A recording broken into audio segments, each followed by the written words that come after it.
We're shaking, people. Back with another reaction, back with some more of the hip. And I'd like to start by giving a shout out to two people. One, user whose name is essentially too many things in my head. I think like instead of the Y, it's another H. But yeah, they were saying that they wouldn't mind seeing a reaction to fireworks, and given that it was just Canada Day, and given that July 4th is in a little more than a day here, it feels like a perfect time to do it, as they pointed out. Luca, let's not knock down everything. Let's just hang out, yeah? And I also wanted to give a big shout out to Yvonne, not only for sharing the hip and starting us on this journey, and also interacting with David and some other people that I mentioned, Canadian friends of mine who are into the hip as well. I mentioned recently I've been going through some worries, got some new financial pressing issues, and ultimately Yvonne reached out a couple times, and the second time she was just really understanding and sympathetic, and saying that it was brave of me to sort of put myself out there and so on, which again, I didn't know quite the response I would get, but admittedly the community that has been part of this channel and continues to grow, it really made a difference in the way I've been feeling in the last couple days. And I have more of the sense that no matter what, I'm going to get through this, and there's people that care and want to reach out and make sure that I'm still good and so on. So big ups to all the people who've become friends of the channel and follow these different deep dives. And again, big shout out to you, Yvonne. I really did appreciate it. Fireworks, whether we're talking a visual tableau or whether we're saying, the dynamics, the kinetic power, the explosive pageantry of fireworks as representative of some type of human behavior or some type of experience, I wouldn't be surprised. But perhaps more, I'm inclined to think that it could be the backdrop for some tale. Again, knowing that the handful of tunes I've heard, there tends to be sort of a concept that is then part of a larger narrative, or the visual reference for the narrative in play. So yeah, I might be inclined to think that it could relate to some scene, some interaction between people that happened under the fireworks, or that was as explosive as the fireworks, and whether, again, a metaphor I feel like could work in that context, or just as the idea of fireworks, what they mean, celebrating different holidays, or humans trying to make big bright things, and what that may mean to our psychology. I feel like there's so many different ways you could go with it, but I have mentioned in a number of different deep dives, maybe not so much in the hip yet, although I think I did with poets. Single word titles are a funny thing, because even when the words suggest a lot of different meanings and connotations outside that, which is to say, if you say airplane, the meaning is, it's a type of conveyance, it's, fireworks. This couldn't be more perfect. They set off they set off the car alarms. It's amazing. But yeah, like an airplane, it's a metal conveyance that goes through the air. But what are the connotations of the word airplane? Well, an airport, a pilot, passengers, the nature of the airplane. Is it commercial? Is it military? So yeah, even when a single word title can mean a great number of things, it's hard to get a sense of where it's going, because there's no context, there's no further distinguishing information. So let's just find out. This is the hip, fireworks, as we hear actual explosive fireworks outside setting off car alarms.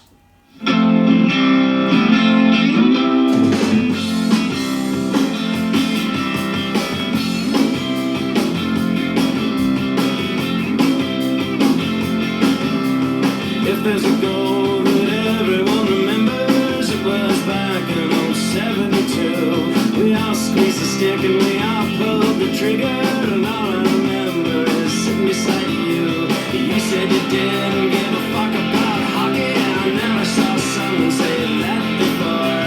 You held my hand and we walked. That would be shocking to me. You were loosening my grip on Bobby.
there's so much going on. It felt like I did not nearly catch all of that, but we started with a reference to something in '72, and then it was, you told me that you didn't effing like hockey, and I'd never heard anyone say that, which again, I'm an American, but I've loved hockey since I was a kid, and admittedly, I live in the greater LA area, essentially, and I was already a Kings fan when they acquired Gretzky. Like, I'm one of those kids like, oh, Southern California, like hockey blew up, and like I was already into it, but basically that was a huge moment. So if someone said to me, oh, I don't fucking care about hockey, I'd be like, yo, what?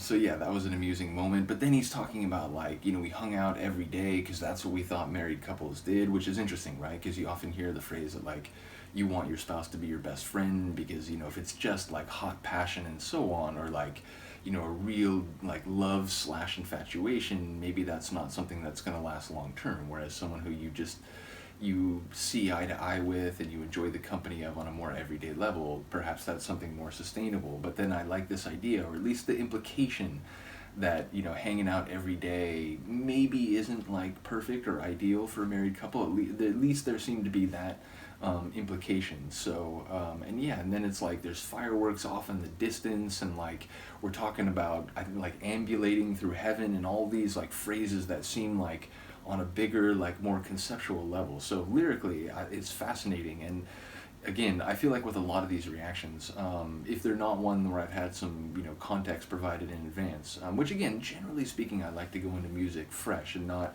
read too much about something in advance. Although again, I do appreciate that there are times where knowing a bit of detail, even if it's not anything that spoils the song, could, enhance the listen. But ultimately, it does seem like this is a group where I'm gonna have to sort of, follow the hip fans and make sure I'm getting a sense of what these different phrases or maybe metaphors what they're relating to, because again, it seems like a couple tracks that like they have this personal narrative, but they're also like grounded in something very specific, whether it's the race riots of Bob Kajian, or the the plane crash in the other one, or which as I was listening I was like, wait, did he fall off a boat or was it actually a plane crash? But yeah, it seems like they're set with like specific reference, so I will lean on the knowledge of the Tragically Hip fans. So once again, big shout out to all of you, and again to the trio of folks who sort of started this deep dive as we continue to hear more fireworks outside. But yeah, Yvonne for making this available, David for immediately saying, oh, this is going to be great, and I have a lot to say about this band. As well as Ryan, who again, we talk about a lot more punk rock, and he was saying that the hip, like I really really enjoy them, and he was talking about how emotional it was, and seeing the final broadcast and so on. But he was saying it's like, even if I follow some punk bands like more than them, he was really excited to like see this deep dive. So big ups to the three of you. I really do appreciate it. From Luca and I hope you have a great day. Do let me know what you think. I will see you next time. Peace.